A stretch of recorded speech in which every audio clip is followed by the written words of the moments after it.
Hi guys and welcome to Tech FAQs. In this video we're going to be discussing the difference between your graphics card vendors and which one you should go for. Now this video is almost entirely viewer answers and I'll throw my thoughts in too, but it's mostly an opinion video, so if you want specific, especially performance benchmarks between say a Strix and a Gaming X model for example of a given card, make sure that you just check out the reviews of those cards and see how well they perform specifically, but otherwise here is kind of the opinion piece if you like. Now I'll throw my opinion into the ring first. That would be that it really doesn't matter which graphics card vendor you go for. There are some caveats to that, but generally speaking go with the card that you find the performance to be the best and the best price that you can get, and if looks matter to you, go for the one that you like the look of best. Generally speaking, most of these cards have very similar, or at least very similarly performing coolers and features that really don't make them stand out too much from each other, so again, things like styling, price, and any extra boost performance you can get from them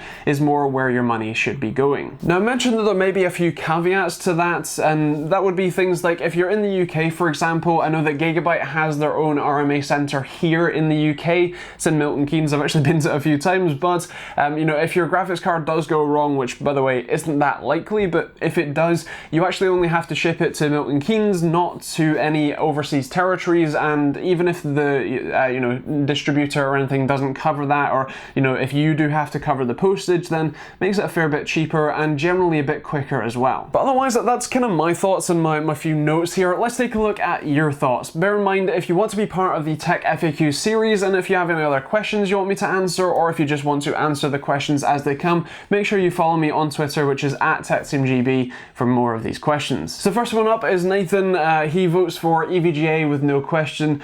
He's a bit of an EVGA fanboy, but fair play to him. Starscream UK says Gigabyte or Aorus specifically.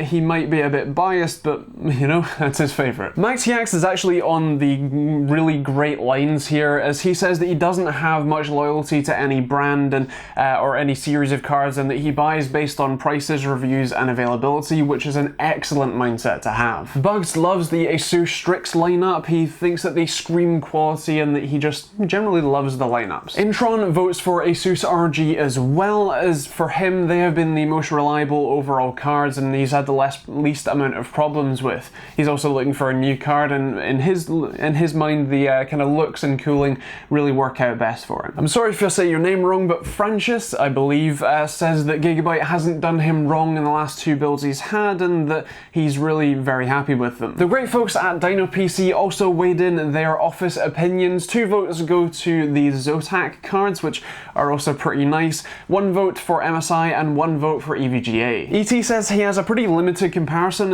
as he's only ever had 2 cards. Both of them have been ASUS and they seem to have worked out fine, so generally speaking he would go back to them. Cameron kind of echoes what I mentioned at the start, in that he doesn't really see much difference between the vendors anymore, with as I said, cooling being pretty similar, and often with the cooling comes the performance, so as long as the cooler is adequate to cool the card, you'll generally get pretty similar performance, so really just buy based on the best deal you can get. Now we have a slightly biased entry here in that EVGA themselves turned up to post this rather I guess interesting picture of their ICX coolers, as well as just kind of voting for their own team. Speaking of being biased, ZOTAC is trying not to be, but still managing to do so, they kind of weigh in for their own team as well. Good old Dave says that he's tried a lot of them, and I know he has. He's got a whole range of different cards, but he's tried ASUS, EVGA, MSI, and ZOTAC, and they've always been great. So he's still looking for a ZOTAC 1080 Ti Mini though, which those cards are absolutely tiny, but still pack a massive punch, so really pretty impressive. GTA Raj Gaming is kind of again echoing the more sort of, I guess, logical points of really buying based on the best deal you can get, where although he is slightly tempted by the ZOTAC cards and the ZOTAC OC 1060 Mini. Christopher Perkins is voting for XFX, which, if some people may not know that brand, it's an AMD only brand and they do some pretty nice and generally pretty good value AMD cards. For him, the 290X that he picked up recently after his 7870 died was a pretty decent value and he's pretty happy with it. Brian is in the ZOTAC camp, and ZOTAC's really done a lot to change their brand image from the last, I guess, 5 years ago to where they are now, to being a pretty popular and pretty well-built brand. So that says something about the marketing department, huh?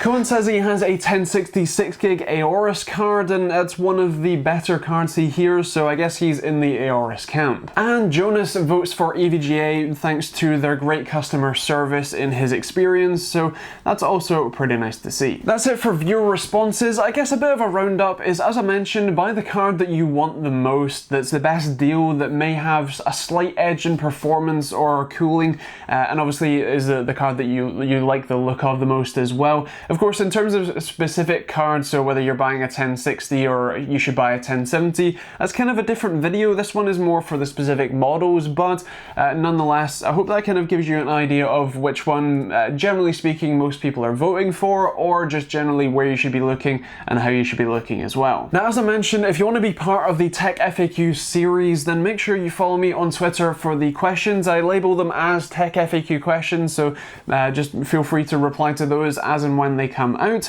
If you're new to the channel, feel free to hit that subscribe button and turn on the bell notification icon if you fancy, and of course, if you want to see any more videos, there are plenty over here for you. If you want to support the channel and keep me making these videos on a Monday, Wednesday, Friday and Saturday basis, then make sure you check out the links in the description down below. There's Patreon where you can support me directly, or you can use the Amazon and Overclockers UK affiliate links, which also massively help me out, and especially if you're buying, fancy new graphics cards, feel free to use those down there.